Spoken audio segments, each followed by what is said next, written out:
皆さん、こんにちは。日本語教育コンサルタントの総川です。今回も12月版の日本語教育ライブをお送りしていきたいと思います。で、まずなんですけども、新しい動画から順番に、ギリシャ語も含む15言語字幕というものをつけていっています。ですので、皆さんのお知り合いで、その言語を話せる方で興味ありそうな方があれば、どんどん情報拡散していただければありがたいです。YouTube の字幕ボタンっていうところを押していただくと、出るんですけれども、言語選択がありまして、15個の中から言語を選んでいただくことができます。はい。で、今回なんですけども、12月ということで、今年1年のニュースの総括をしたいと思います。で、今年いろんなことがありまして、もうなんかあたふたしているうちに、もう師走ということなんですけども、ちょっと一度今年あったことを振り返っておいて、で、落ち着いた形で来年を迎えたいと思います。で、概要欄のところに、はい、リンク先であったりとか、私が話す順番に項目挙げてありますので、そこを見ながら聞いていただければと思います。あんまりこの動画自体に何か意味があるわけではないと思います。はい。で、あと合わせてその字幕をつけた動画のリンクも一覧でありますので、そこから飛んでいただくことができます。ではまず今年1月ですね、WHO が新型コロナウイルスを確認しました。で、COVID-19 というふうに名付けたんでしょうか。で、それを受けて2月に入り、全国の、休校要請ですね、小学校、中学校、高校に、臨時休校要請というものが出され、3月2日からでしたでしょうか。それが実施されました。で、3月に入り、東京オリンピック・パラリンピックが、延期が決まり、2021年にということになりましたね。はい。で、4月に入って報道がどんどん出てきまして、日本に入国する外国人がいなくなったために、まず日本語学校が悲鳴というような報道がたくさん出されました。で、同じく4月に緊急事態宣言が最初一部の都府県に出され、それが全国に拡大という流れになります。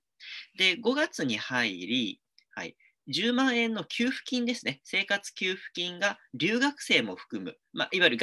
在留外国人も含む、すべての人に一律で給付されるということが決まりました。で、5月の時点の報道で、これリンク貼ってあるんですけども、去年始まった特定技能の在留資格がどうなったかというところで、初年度は想定の1割以下でざっくり4000人で、今年に入ってまだ伸びてるんですが、ちょっと目標値には全然及んでいないと、そういう統計が出ています。で、相次いで試験が中止になりまして、6月の EJU ですね、日本留学試験、で、7月の JLPT、日本語能力試験が中止になりました。で、その間に、日本語教師の国家資格化の話がずっと進んできてたんですけども、この6月時点で、はい、基本的な方針というものが閣議決定されまして、これ日本語教育推進法のお話ですね。で、そこで国家資格化に関する、会議が発足しました。で、パブリックコメントの募集が始まって、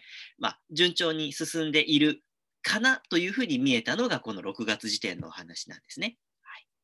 で、話を進めまして、8月に入り、はい。で、技能実習生が飛行機が飛んでないとかの理由で、この在留資格が切れた後、国に戻れないっていうケースが増えて、で、異業種の、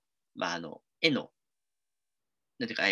転職ですね。それが可能になるという、そういう、緊急の措置を取りました。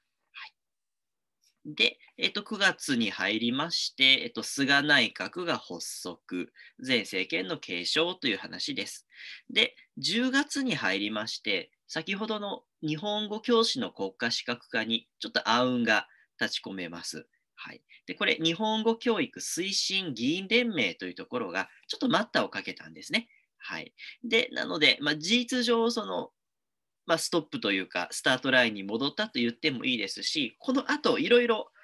それをフォローするような動きとか、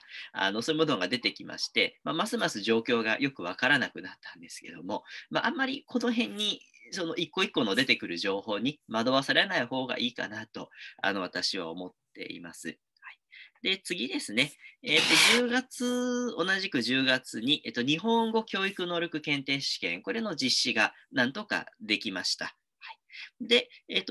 試験は大体できるようになってきたんですけども、11月の、2回目の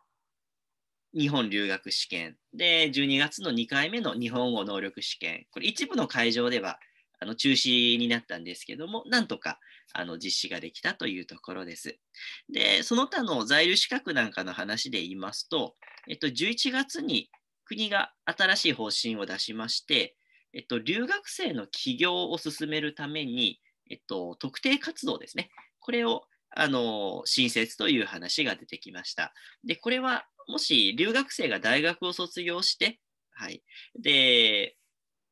起業しようとしたときに、経営管理というビザを取るんですけども、これの条件がちょっと厳しいんですよね。事業所がないといけないとか、2人以上人を雇ってないといけないとか、あと資本金500万でしたっけ。そういうのがあって、なかなか難しいので、大卒後2年間、起業の準備のためのビザというものが、この、特定、活動ですね、というビザです。はい。で、ちょっとこの辺からが直近1月ぐらいの話なので、ちょっと丁寧めにいこうと思うんですが、同じく11月に日本語教育学会の秋季大会がオンラインで初めての実施で無事に終了しましたということですね。どんどん新しい形に対応していっているということです。で、同じく11月に各紙報道が出たんですけども、在留資格がなくなってしまった外国人を、騙すというか、あとは在留カードの偽造なんかを持ちかけるみたいな話がたくさん出てきまして、どうもこれ、日本人が関わっているケースもあるでしょうし、その外国の人が外国の人をこう騙すという、そういうケースが結構あるようです。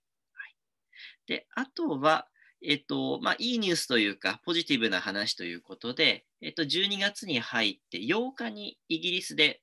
ワクチンの接種が始まり、で、今日ですかね、13日にアメリカで、使用許可が出て、これから、ワクチンの接種が進んでいくと。で、アメリカでこれ6カ国目になるんですかね。イギリスから始まり、バーレーン、カナダ、サウジアラビア、メキシコときて、アメリカ。というふうにどんどん準備が整った国からワクチンの接種が始まっています。ちょっといいニュースでしょうか。はい、で、あと、ちょっと1個飛ばしたんですけども、これ、12月11日付の日経新聞の報道で、総合プランニングという会社が自己破産の申し立てをしました。で、ここは、前橋で日本語学校を経営している母体です。で、他にも不動産業とか飲食業とかをしてたんですが、やはりコロナの影響で業績が悪化してっていう流れだと思います。で、もうすでにこういうふうに倒産している日本語学校とかその親会社とかもあるでしょうし、これからそれがますます顕著になるというものがこう表面化してきたというお話なんですね。はい。では、だいぶ駆け足ですけども、今年1年に起きたことをざっくりと抑えてきました。で、いつもお話ししている質問への回答とか、おすすめ書籍は今日はちょっと割愛ということで、ニュース1本に絞らせていただきました。あとは告知なんですけども、明日はニューノーマル編の続きということで、留学がこのニューノーマルの世界でどうなるかっていう話をしています。はい。で、24時に配信ですね。はい。で、あとはいろいろとあるんですけども、次回ライブは1月10日、2021年ですね、の同じく14時半の配信予定です。あと、ツイッターだったりとか、書籍の情報も情報欄に上げてあります。あと、過去のアーカイブもありますので、興味あるものを見ていただければと思います。では、ここまで貴重なお時間頂戴しました。ご視聴いただきありがとうございます。チャンネル登録であったりとか、高評価もぜひよろしくお願いします。では、今日はこの辺で失礼します。ありがとうございました。